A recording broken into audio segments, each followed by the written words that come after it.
সামনের রাত আসতেছে জিলহজের প্রথম রাত। আল্লাহ সুবহানাহু ওয়া তাআলা সূরা ফাজরের ভিতরে 30টি আয়াত দিয়েছেন। কয়টি আয়াত? 30টি আয়াত। এবং এই সূরাটার 30 নম্বর পারা। আল্লাহ সুবহানাহু ওয়া তাআলা যে কোনো মানুষ, আপনি যদি একটা কথা বলতে গিয়ে যদি পছন্দ করেন যে আল্লাহর রাসূল, তাহলে মানুষ এই কথাটি দিলে গুরুত্ব দেয়, গুরুত্ব দেয়। আল্লাহ তাআলার কসম, ওয়াল ফাজর মানে ফজরের কসম। কিসের কসম? ফজরের নামাজের কসম। মানে ফজর সকালে যে নামাজটা পড়া হয়, এটা গুরুত্বপূর্ণ একটি নামাজ। এই নামাজের আল্লাহ তাআলা কসম খাইলেন, ওয়াল ফাজর, ওয়াল ফজরের কসম, ওয়াল লায়ালিন আশর, 10 রাতের কসম। কয় রাত? 10 রাত। এই 10 রাত কোনটা? জিলহজ মাসের 10 রাত। কোন মাস বলেন তো? জিলহজ মাসের 10 রাত। এই যে রাতে আসছে, এটা হচ্ছে জিলহজ মাসের 10 রাত। এই 10 রাতের কসম খাইলেন, মানে কতটা গুরুত্ব আপনি মনে করেন এই রাতগুলো। এক একটা রাত লাইলাতুল কদরের সমতুল্য। সুবহানাল্লাহ। এক একটা রাত কি লাইলাতুল কদরের সমতুল্য। এক রাত লাইলাতুল কদরের রাত যদি কেউ ইবাদত করে, 84 বছর ইবাদত করলে যে পরিমাণ সওয়াব, ওই পরিমাণ সওয়াব দান করে। সুবহানাল্লাহ। শুধু একটা, এটা কোন রাত? লাইলাতুল কদরের রাত। আর আপনি যদি এখন জিলহজ মাসের 10টি রাত পাইলেন, আপনার 84 টি রাত 10 এর জন্য, তাহলে কত রাত হবে? কত বছর? এক একটা রাত লাইলাতুল কদরের সমপরিমাণ। আল্লাহ তাআলা বলেন, জিলহজ মাসের 10 রাত আমার কাছে এত প্রিয় যে পৃথিবীর আর কোনো দিন নাই যে আমার কাছে এত প্রিয়। সুবহানাল্লাহ। মানে জিলহজ মাসের রাত, এই রাতগুলি কার কাছে প্রিয়? আল্লাহর কাছে। আল্লাহ বলতেছেন যে এই রাতগুলি আমার কাছে এত প্রিয়, আর সারা বছরের কোনো রাত আমার কাছে এত প্রিয়। চিন্তা করছেন এই রাতগুলি কিরকম কত বারে দরকার পড়ে? এক একটা রাত লাইলাতুল কদরের সমপরিমাণ। এক একটা রাতে ইবাদত করলে আপনাকে আল্লাহ সুবহানাহু ওয়া তাআলা 84 বছর ইবাদত করলে যে পরিমাণ সওয়াব, ওই পরিমাণ সওয়াব দান করবে। সুবহানাল্লাহ। আমরা তো এখন এই ইবাদতগুলি রাতে করি না। যদি ইবাদত করি তাহলে রাতে গরু কিনবো কি? হ্যাঁ, আর রাতে হাটে যাই কি? এটা ঘোরাঘুরি আছে। আল্লাহ সুবহানাহু ওয়া তাআলা বলেন, সারা দিনে রাত আছে। এক একটা দিনের এক একটা কি আছে? রাতও আছে। কি আছে? শুধু একটা দিনের রাত না, এটা হচ্ছে ঈদুল আযহা রাত। কি নাই? আমার কথা বুঝতেছেন না? সব দিনের কি আছে? রাত আছে। ঈদুল আযহার দিনের কি নাই? রাত নাই। কেন? আপনারা এখন বলতে পারেন যে এই চাঁদ রাত তো এটা তো ঈদের রাত না, এটা হচ্ছে ইয়াউমে আরাফা। এটা কিসের রাত? ইয়াউমে আরাফা রাত। হাজিদের জন্য 9 তারিখে যদি সেদিকে আরাফার ময়দানে উপস্থিত হয়, সেটা হতে পারবে যদি মনে করে না আজকে আমি যাব না, আমি যেই রাত্রে চাঁদ উঠবে ওই রাত্রে ফজরের আগে গিয়ে আমি উপস্থিত হব, তাহলে হাজিদের জন্য এটা কি শরীয়ত। যদি না যায় তাহলে তার হজ হবে না। যদি ফজরের আগে যাওয়া হয়, তার হজ কবুল হয়ে যাবে। যেই রাত্রিটা আছে এই রাত্রিটাকে কি বলা হয়? ইয়াউমে আরাফা। কি বলা হয়? ইয়াউমে আরাফা। তাহলে সব দিনের রাত আছে, ঈদুল আযহা কি নাই? দিনের রাত। এটা হচ্ছে ইয়াউমে আরাফা। ইয়াউমে আরাফা কত দামি বলা হয়েছে কি আল্লাহ সুবহানাহু ওয়া তাআলা বলেন কেউ যদি দিনে একটি রোজা রাখে ইয়াউমে আরাফার দিন বলো তো কোন দিনে ইয়াউমে আরাফার দিন কেউ যদি একটি রোজা রাখে আল্লাহ সুবহানাহু ওয়া তাআলা খুশি হইয়া নবীজি বলেন আমি আল্লাহর কাছে আশা করি আল্লাহ সুবহানাহু ওয়া তাআলা ওই বান্দা পিছনের এক বছরের গুনাহ সামনের এক বছরের গুনাহ আল্লাহ তাআলা মাফ করে দিবেন সুবহানাল্লাহ। এর একটা গুরুত্ব আছে না আছে। আর কেউ যদি এই জিলহজ মাসের 10 দিনের বেলা ইবাদত করে ইবাদত কি রোজা কি রাখে রোজা হে ইবাদত করে আল্লাহ সুবহানাহু ওয়া তাআলা এক বছর ইবাদত করলে যে সওয়াব ওই পরিমাণ সওয়াব দান করবে সুবহানাল্লাহ। এই রাতের কত গুরুত্ব আপনি চিন্তা করছেন। আল্লাহ বলতেছেন ওয়াল ফাজর ওয়া লায়ালিন আশর আমি ফজরের কসম করলাম ওয়া লায়ালিন আশর আমি জিলহজ মাসের 10 রাতের কসম খাই। এটা কসম খাওয়ার উদ্দেশ্য যেন বান্দা যেন বিশ্বাস করে। আল্লাহ যদি কসম না খাই তবে কি বিশ্বাস করতাম না, কিন্তু আল্লাহ কসম খাইয়া আপনাকে গুরুত্ব বুঝাইলেন কেন বান্দার একটা অভ্যাস আছে বান্দায় যখন কোনো বান্দার সাথে কথা বলে যখন বান্দা বিশ্বাস না করে তখন আমরা কি করি তাহলে আপনি কসম করেন যখন কসম করে তখন আমাদের কি হয় বিশ্বাস জাগে। আল্লাহ সুবহানাহু ওয়া তাআলা কসম খাইলেন যে আমি ওই 10 রাতের কসম খাইলাম। কোন রাত? ওই 10 রাতটা হচ্ছে এরকম রাত যে রাত লাইলাতুল কদরের সমপরিমাণ রাত। আর এই যদি এই সূরা ফাতিহার ভিতরে 30টি আয়াত, এই 30টি আয়াত এবং এই পারাটা হচ্ছে 30 নম্বর পারা। এগুলো যদি জিলহজ মাসে চাঁদ আসমানে উদিত হলো সে দেখার পরে এই সূরাটা 7 বার হলো। কয়বার? 7 বার হলো। আল্লাহ সুবহানাহু ওয়া তাআলা এই বরকতে এই সূরার বরকতে এক বছরের যত পেরেশানি আছে যত টেনশন আছে আল্লাহ সুবহানাহু ওয়া তাআলা তার থেকে দূর করে দিবেন সুবহানাল্লাহ। কয় বছর? এক বছরের পেরেশানি। মানুষ বলতে পেরেশানি আছে না আছে। এখন সংসারের পেরেশানি অথবা বিবি বাচ্চার পেরেশানি অথবা আমি অভাবে আছি অভাবের পেরেশানি বিভিন্ন ধরনের পেরেশানি। আর এই পেরেশানিটাকে আমাদের যদি এক বছরের ভিতরে যদি আমরা মারা যাই আমাদের কবরের পেরেশানি আছে কিনা আছে না? যদি ওই আপনি সূরাটা পড়বেন 7 বার আল্লাহর কাছে আশা করা যায় তাহলে কবরের পেরেশানি থেকে আল্লাহ তাআলা আপনাকে সম্পূর্ণ মুক্তি দান করবেন সুবহানাল্লাহ। যারা কোরআন শিখতে পারে তাদের জন্য ভালো, যারা না পারে মুসলমানের তো দরকার ছিল কমপক্ষে কোরআনটা আমার সহি শুদ্ধ করা। আগের মুক্তিরা তাদের সময় এরকম মাদ্রাসা ছিল না, এরকম মক্তব ছিল না, কিন্তু এখন তো আমাদের এক একটা এলাকার ভিতরে কমপক্ষে 4-5টা মুসলিম মাদ্রাসা। তাহলে আমরা কোরআন শিখতে পারি না কেন? এটা আমি সন্তানের এটা হচ্ছে সম্পূর্ণ জায়গা বাবা আমার সন্তানকে কেন আমি কোরআন শিখাই না। কালকে আমাদের ময়দানে এই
এটা আমরা শুধু আমাদের সন্তান টাকাটা আছে যেন আমার সন্তান টাকা দিলে এটাই বেস্ট, না, আমার সন্তানকে কমপক্ষে কোরআনটা শিক্ষা দেওয়া আমার আখিরাতের সামনে নিয়ে যাওয়া। এখনো আমাদের অনেকেই আছে বাবা মা 30 বছর 35 বছর পর্যন্ত মারা গেছে, এখনো কে বলতে পারবে যে আমি গিয়ে আমার বাবা কবর জিয়ারত করি। এখনো আমার এই জায়গায় অনেকেই আছে। তাহলে বাবা মা কি শিখাই আমাকে আপনাদেরকে যদি এই দুনিয়ার আলোটা দেখাইল, তাহলে এইটার বদলে আপনার কি দিলেন? আপনার বংশ 100 বছর উপরে থাকে না। আপনি মনে করেন আমি আমার দাদার নাম জানি, আমার সন্তান আমার দাদার নাম জানবে না, তাহলে আপনি বুঝেন এই পৃথিবীটা 100 বছর আগে আপনি ছিলেন না, 100 বছর পর আপনি থাকবেন না, আপনি মুসাফির থাকবেন। তাহলে আমি যদি আমার সন্তান অথবা আমি যদি আমার একটা টাকার দাম যদি আমি আমার মসজিদ মাদ্রাসা রেখে যেতে পারি, এটাই আমার শ্রদ্ধা জানিয়ে। আল্লাহ সুবহানাহু ওয়া তাআলা বলেন ওয়াল ফাজর ওয়া লায়ালিন আশর, আমি আল্লাহ সুবহানাহু ওয়া তাআলা বলতেছি ওয়াল ফাজর এবং ফজরের কসম খাইলাম, ওয়া লায়ালিন আশর, আমি 10 রাতের কসম খাইলাম। এই 10 রাত কত গুরুত্ব আল্লাহ সুবহানাহু ওয়া তাআলা বলেন, এই 10 রাতে কেহ যদি ইবাদত করে আমি আল্লাহ সুবহানাহু ওয়া তাআলা লাইলাতুল কদর ইবাদত করলে যে পরিমাণ সওয়াব পায়, এক একটা রাতের জন্য আমি ওই পরিমাণ সওয়াব কোন সওয়াবের কমতি হবে না। আমি আল্লাহ সুবহানাহু ওয়া তাআলা এক একটা রাতের জন্য 84 বছর ইবাদত করলে যে সওয়াব পাইবা, আমি ওই পরিমাণ সওয়াব দান করব।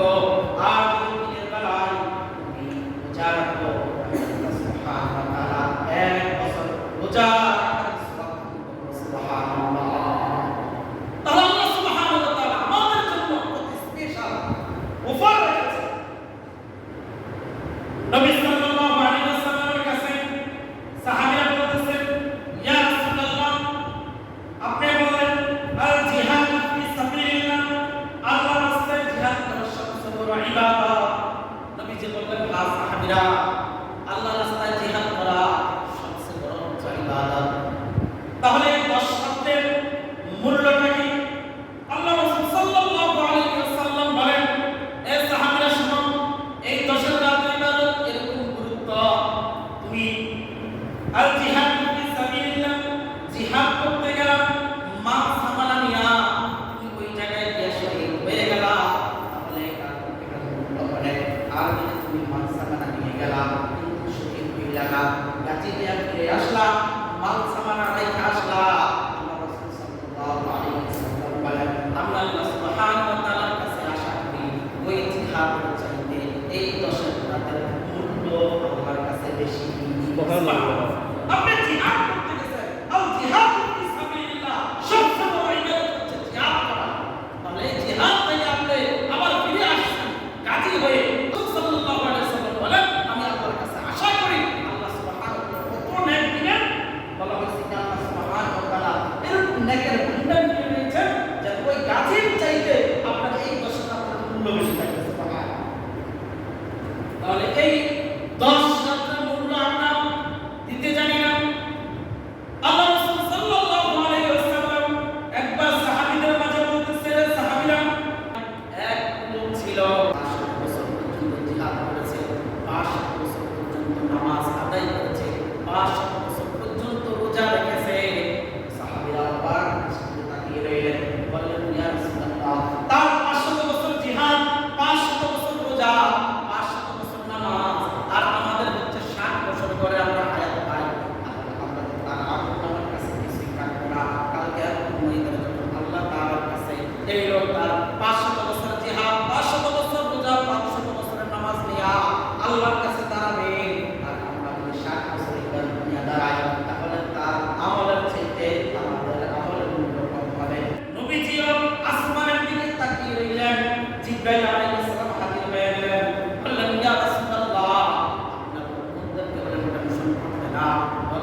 ইবাদত করে আমি আল্লাহ সুবহানাহু ওয়া তাআলা তাকে এই কুরবান নেক দিব।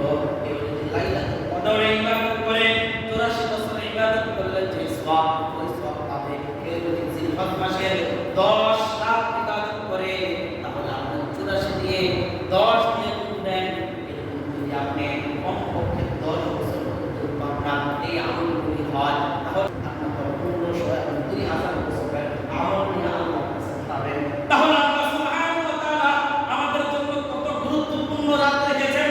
এই রাতগুলির কদরদারি করা, কি করা? এই রাতগুলির কদর করা, যে আমার ইবাদত করতে হবে এই 10টি রাত। রমজান মাসে ইবাদত করি ওই রমজানের মতো লাইলাতুল কদরের মতো ইবাদত করে আল্লাহকে রাজি খুশি করতে হবে। ইনশাআল্লাহ পারবো না? অথবা কমপক্ষে যদি এটাও না পারে কমপক্ষে এশার নামাজের পরে 4 রাকাত নফল নামাজ এই জিলহজ মাসে নিয়ত করে 4 রাকাত নফল নামাজ পড়ার পরে আবার ফজরের নামাজ ইনশাআল্লাহ এটা করা যাবে। যদি রাত্রে যদি নাও করে তাহলে কি করতে হবে? এশার নামাজের পরে কমপক্ষে 4 রাকাত নামাজ নফল নামাজ 2 রাকাত করে নামাজ পড়ে তারপরে কি করবেন? ফজরের নামাজ ঘুম থেকে উঠা করবেন। আশা করি আল্লাহর কাছে আপনি এই রাত্রে ইনশাআল্লাহ ফজিলত পাবেন। তাহলে আল্লাহ সুবহানাহু ওয়া তাআলা এই জিলহজ মাসের গুরুত্ব আমাদের প্রত্যেককে বোঝার তৌফিক দান করুন। এখন সামনে আসতেছে কুরবানি। কি আসতেছে? কি আসতেছে? মনে হয় আমি একাই জানি, আপনারা কে বোঝাবেন না। যে ভাব হয়েছে শুধু আমি জিজ্ঞাসা করছি, এখন আপনাদের কোনো জবাব করতে এর সামনে আসতেছে কি? কুরবানি। 1 নম্বর নিয়ত সঠিক করতে হবে। কি করতে হবে? নিয়ত সঠিক। এই কুরবানি দিতেছি কার সন্তুষ্টির জন্য? আল্লাহর সন্তুষ্টির জন্য দিতেছি। তাহলে আমাদের নিয়ত সঠিক হওয়া দরকার না? কথা বল না। আল্লাহ সুবহানাহু ওয়া তাআলা বলেন লা ইয়ানালুল্লাহা লুহুমুহা ওয়ালা দিমাউহা ওয়ালাকিন ইয়ানালুহু তাকওয়া মিনকুম। আল্লাহ সুবহানাহু ওয়া তাআলা বলেন বান্দা যখন তুমি গরু অথবা দুম্বা জবাই করো এটার গোশত এবং রক্ত আমার কাছে এসে পৌঁছে না। কি পৌঁছে? আল্লাহ সুবহানাহু ওয়া তাআলা বলেন লুহুমুহা ওয়ালা দিমাউহা, গোশত আসে না, রক্ত আসে না, ওয়ালাকিন ইয়ানালুহু তাকওয়া মিনকুম। তোমার মনে কি আমার প্রতি তাকওয়া আছে? আর মানুষকে দেখানোর জন্য নাকি গোশত খাওয়ার জন্য? এটা দুনিয়ার কেউ যদি না জানে, এটা জানেন কে? আল্লাহ জানতেছে। আল্লাহ বলেন বান্দা লা ইয়ানালুল্লাহা লুহুমুহা ওয়ালা দিমাউহা, তুমি যে কুরবানি দাও এই গোশত আসে না আমার কাছে, রক্ত আসে না, শুধু তোমার তাকওয়াটা আসে। এটা কি তুমি গোশত খাওয়ার উদ্দেশ্যে দিচ্ছ নাকি মানুষ বলবে হায় না এই কুরবানি দেয় না এত টাকা পয়সা দিছে, তাহলে এই কথার কারণে তুমি কুরবানি দাও, তাহলে তোমার এই কুরবানি কি হবে না? কবুল হবে না। কুরবানি দিতেছি কেন? আপনি যদি কুরবানি দেন আল্লাহর রাস্তায়, বলা হয়েছে কি গরুটা দিবেন, ওই গরুর ভিতরে যত পরিমাণ পশম আছে তত পরিমাণ পশমের প্রত্যেকটা পশমের বদলে এক একটা করে নেকি আল্লাহ তাআলা দান করেন। সুবহানাল্লাহ। কুরবানির পশু যদি কেউ আল্লাহর সন্তুষ্টির জন্য দেয় তাহলে আল্লাহ তাআলা কি করবেন? প্রত্যেকটা ধরেন আপনার 7 জনে দিলেন, মনে করছেন একটা গরুর পশম এ 7 জনের ভাগ করে দিবেন না, একে আপনি নিয়ত করছেন আপনি এক গরুর পশমের সওয়াব পাবেন। বুঝছেন বিষয়টা? আপনার 5 নামে দেন অথবা 6 নামে দেন 7 নামে দেন, এর উপর আর যাবে না। কেউ যদি এক নাম যদি 2 ভাগে দেয়, আপনারা বুঝছেন ধরেন একটা গরু কিনছেন, এখন এটার ভিতরে 7 নাম, কয় নাম? 7 নাম। এখন আপনি আপনার ভাইয়ের বললেন যে ভাই তুই তো এক নাম এই নামে আরো অর্ধেক টাকা দিয়ে তুই অর্ধেক টাকা দে, তাহলে এই দুজনে কি হবে না? কথা বলে না। কুরবানি হবে না। কি হবে না? কুরবানি হবে না। এটা হবে কি? গোশত খাওয়া। এটা কি হবে? গোশত খাওয়া। এটা কোনো কুরবানি হবে না। কুরবানির নিয়ত থাকতে হবে আল্লাহর সন্তুষ্টির জন্য। আপনি এখন গরু কিনতে গেছেন, গরু কিনা এখন আপনি এটা গোশত মাপ দিলেন 40 কেজি হয় গোশত, তাহলে আমি এখন বাজারে চলতে 800 এখন আপনি বলছেন না 2000 বেশি না, এইগুলো কিন্তু না। আমার বস্তুর পরিমাণ তো আসতে হবে, তাহলে কোরবানি হবে না। আপনি আল্লাহর সন্তুষ্টির জন্য কিনবেন, তাহলে আপনার পশুটা কোনো ভয়ের দরকার নেই। ঠিক কি না? কথা বলেন না কেন? এখন 90% মানুষের গরু কোরবানি হবে না। এক নম্বর নিয়ম, আমার ছেলেরা ঢাকা থাকে, তারা আসবে বাড়িতে, অন্য মানুষের কোরবানি দিলে তারা গরু আগে আবার আছে যে মেয়ের জামাইরা আসবে, এখন কি করা যায়, কোরবানি করতে বলেন তো। আর এই 7 জনের ভিতরে কেউ যদি এরকম নিয়ত থাকে একজন কোরবানি, 7 জন দিয়েছেন ভাগিদার, এর ভিতরে একজনের নিয়ত কি গোস্ত খাওয়া, অথবা একজনের টাকাটা হারানো, শেষ। কোরবানিটা অনেক সতর্ক। কেন? এটার ভিতরে রক্তাক্ত ইতিহাস। ইব্রাহিম আলাইহিস সালাম, আমাদের জাতির পিতা ইব্রাহিম আলাইহিস সালাম রক্তাক্ত ইতিহাস। তিনি যা করছেন সব কার জন্য করছেন? আল্লাহর জন্য করছেন। একদিন এক ফকির আল্লাহ সুবহানাহু ওয়া তাআলার কাছে, আরে এটা হচ্ছে ফেরেশতা, এটা ফকির না, আল্লাহ তাআলার কাছে এক ফেরেশতা বলতেছে, আল্লাহ তোমার খলিল ইব্রাহিম তো সন্তানকে বেশি ভালোবাসে, সে তো আপনাকে বেশি ভালোবাসে না, আর আপনি এত সম্পদ দিয়েছেন, এত সম্পদের মায়া, ইব্রাহিম আপনাকে ভুলে গেছে। আল্লাহ বলল, এই ফেরেশতা আমার খলিল আমাকে মহব্বত করে তার জীবনের চাইতে, তার সন্তানের চাইতে, তার মালের চাইতে ইব্রাহিম আমাকে বেশি ভালোবাসে। ফেরেশতারা বলল, আল্লাহ এটা আমার মনে কেমন জানি লাগে। কেন? আমাদের অভ্যাস টাকা বেশি হইলে মসজিদ মাদ্রাসা আমরা দূর করে দিই, টাকা পয়সা হইলে আমাদের লাখো কেউ পায় না, এরকম আছে না? নাই গরিব থাকতে মসজিদে 10 টাকা দেয়, বড় বিরাট, এরকম অভ্যাস আছে না? তো ফেরেশতারা আল্লাহর কাছে বলল, আল্লাহ তাহলে আমি একটু পরীক্ষা করতে চাই। আল্লাহ তাআলা বলল, যাও তোমাকে পরীক্ষা করার সুযোগ দিলাম। যখন ইব্রাহিম আলাইহিস সালাম ঘরের ভিতরে বসে আছে, ইতিমধ্যে ফকির এসে বলতেছে, সুবহানাল্লাহি ওয়াল মালাকুতি সুবহানাল্লাহিল ইজ্জাতি। এটা আমরা তারাবি 4 রাকাতে পড়ি নাকি? এটা কোনো হাদিসে নেই, বুঝছেন এই বিষয়টা? এটা কোনো হাদিসে নেই। এটা আসলে ইব্রাহিম আলাইহিস সালামের এক ফেরেশতা আল্লাহ তাআলার প্রশংসা করতেছে, সুবহানাল্লাহিল মুলকি, সমস্ত প্রশংসা আল্লাহ। আল্লাহ তাআলার কাছে এরকম প্রশংসা করতেছে, লা ইয়ানালু ওয়া লা ইয়ামুত আবাদান আবাদা সুবহান কুদ্দুসুর রাব্বুনা ওয়া রাব্বুল মালাইকাতি ওয়ার রূহ, যিনি কখনো মরবেন না, যিনি কখনো কারোর কাছে সাহায্য চাবেন না।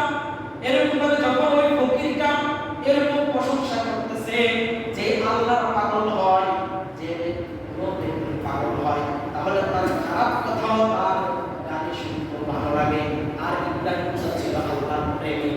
আল্লাহ তাআলার এই প্রশংসা শুনে দৌড় দিছে ঘর থেকে, আয়েশা দেখে ফকির সুবহানাল্লাহিল মুলকি ওয়াল মালাকুতি সুবহানাল্লাহিল ইজ্জাতি ওয়াল, এরকম ভাবে প্রশংসার বাণীগুলি বাক্য বলে বলতেছে। তখন ইব্রাহিম বলতেছে, রে ফকির, তুই আবার একটু বল, এত সুন্দর প্রশংসা আমি কেউ মুখে শুনি না, তোর মুখে শুনতেছি, তুই একটু বল।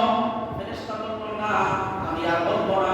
কিন্তু ফেরেশতা ইব্রাহিম তো জানে নাকি এই যে ফেরেশতা এটা ফকিরের ব্যস্ত। ফকির বলল, আমি পারবো না। ইব্রাহিম আলাইহিস সালাম বললেন, ফকির তোর তো টাকা পয়সার প্রয়োজন, তাহলে দেখ আমার বিশাল সম্পদ, আমার বিশাল ভেড়া, বিশাল বাঘ, এই এক একটা পাল আমি দিয়ে দিব, এক একটা পালের মধ্যে 10,000 করে গাছ, 10,000 করে দুম্বা আছে। তুই তো ফকির, যা তোকে আমি যা সম্পদ আছে সব দিয়ে দিলাম। এই কথা বলার পরে ফকির আবার বলল, সুবহানাল্লাহিল মুলকি ওয়াল মালাকুত। যখন এই প্রশংসার বাণীগুলি বলল, আবার ইব্রাহিম আলাইহিস সালাম থেকে তার আর মন মানে না। আরেকবার বলছিলাম, বলছে, ইব্রাহিম তাহলে তুমি আমাকে কি দিবা? বলছে, আমার যা মেষপাল আছে, মেষপালের ভিতরে যা ঘোড়া আছে, যা দুম্বা আছে, যা ভেড়া আছে, যা বকরি আছে, সব তোকে দিয়ে দিলাম। যখন সব দিয়ে দিল, তখন ইব্রাহিম বলছে, আবার একটু বল। বলতেছে, সুবহানাল্লাহিল মুলকি ওয়াল মালাকুত